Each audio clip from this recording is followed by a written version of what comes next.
In 2024, Nottingham Forest set a new Premier League record, avoiding relegation with the fewest points ever earned.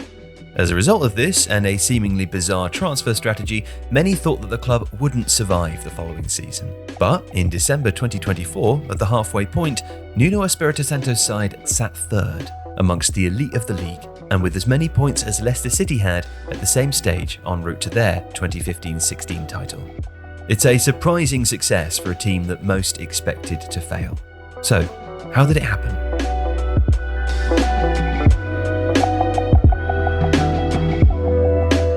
Firstly, there's a very clear approach on the pitch.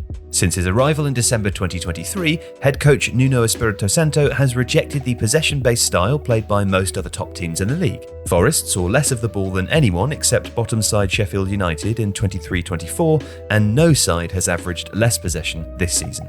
Instead, he's built his Forest side on a solid defence. There's a lot of focus on a backline containing Murillo, Nico Williams, and Ola Aina, all of whom were already in place for the latter part of last season. The only addition to the defensive unit was Nikola Milenkovic, who at just £12 million has proved incredible value for money. The 6'4" Serbian international has brought aerial ability to an otherwise shorter than average defence. This, in turn, has improved Forest markedly at set pieces, previously an area of critical concern. After 20 games played this season, Forest have conceded the fewest goals from set pieces in the league. During defensive corners, the team has switched from man-to-man to a zonal marking system, with Murillo, Ryan Yates and Chris Wood all playing key roles in defending the space around goalkeeper Matt Sells. And the Belgian himself is on course to become the first goalkeeper from outside the Big Six to win the Premier League Golden Glove, and has brought stability to a position where the club has struggled since the departure of Bryce Samba in 2022. So all things considered, Forest have arguably the most effective defence in England this season. Only Arsenal have conceded fewer goals, and no side has kept out more expected goals. All of which set the stage for the other big improvement, holding on to leads. In the 23-24 season, Forest won just 9 of the 19 games in which they took the lead.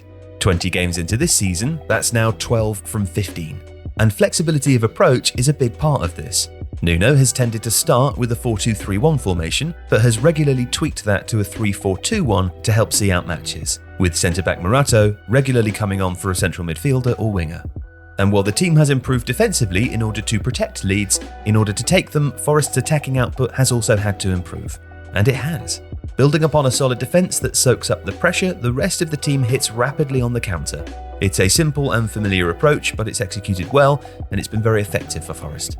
And perhaps the biggest beneficiary of this tactic is striker Chris Wood.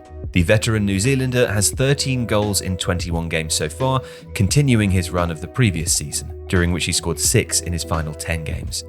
Wood is of course a seasoned striker who scored over 50 goals for Burnley in his time there, but his finishes at Forest have been more varied, and perhaps surprisingly just 4 have been headed goals, meaning that the diversity of the types of goals that Wood is scoring is greater than some might have expected, a huge contribution to the team's success on the pitch. And off the pitch, Forest have had an interesting strategy. After winning promotion to the Premier League in 2022, eccentric owner Evangelos Marinakis oversaw a near-complete but necessary overhaul of the squad. Across the 2022-23 season, the club signed a massive 30 players. Most were failures, and of that group, just 7 remain at the club 2 years later. The following year, it seemed that little had changed as Forest again brought in 17 more players, and the volume was such that it had even become a source of mockery amongst rival fans. But this time, unlike the scattergun approach of the previous year, players were signed with a clear idea in mind: get the ball forward quickly. And while there were still plenty of misses, hits like Murillo, Callum Hudson-Odoi and Anthony Elanga were prioritised for the directness of their play. This approach continued into the summer of 2024, where additions like Elliot Anderson helped mould Forest into one of the world's most effective transition teams. And while it's hard to argue that this transfer strategy was particularly cohesive or initially refined, it is currently borne out in results. This kind of large-scale trial-and-error approach might not be the most efficient, but ultimately it did lead to their current success, in this timeline at least. So, a hugely improved defence, consistency in positive game states, and a refining transfer strategy turning out players effective for the system. The obvious question for 2025 is, can they keep it up? And the data suggests that that could be difficult.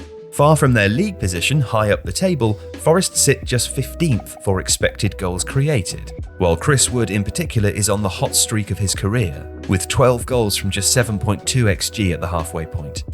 The team has also been relatively fortunate with fitness. Only West Ham's players have missed fewer days due to injuries this season, and of course if a key injury did occur, then Forest would likely suffer even with some relative strength and depth.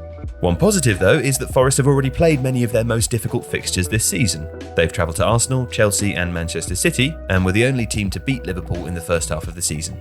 So from a team mocked for their seemingly wild transfer strategy, right on the edge of relegation from the league, Nuno Espirito Santo has led Forest's emergence as one of 2024-25's most impressive sides. A title race is admittedly unlikely, but with 5th place currently tracking to be an automatic Champions League qualification spot, Nottingham Forest's opportunity to return to European football's elite competition is very real. If you like this video, please consider subscribing to the channel. The Athletic is home to some of the world's best sports journalists, including David Ornstein, Daniel Taylor, Ollie Kay, Amy Lawrence and James Horncastle. With the latest transfer news and insight on every Premier League football story that matters, theathletic.com puts you inside football. And you can try it for free now for 30 days. See the link in the description.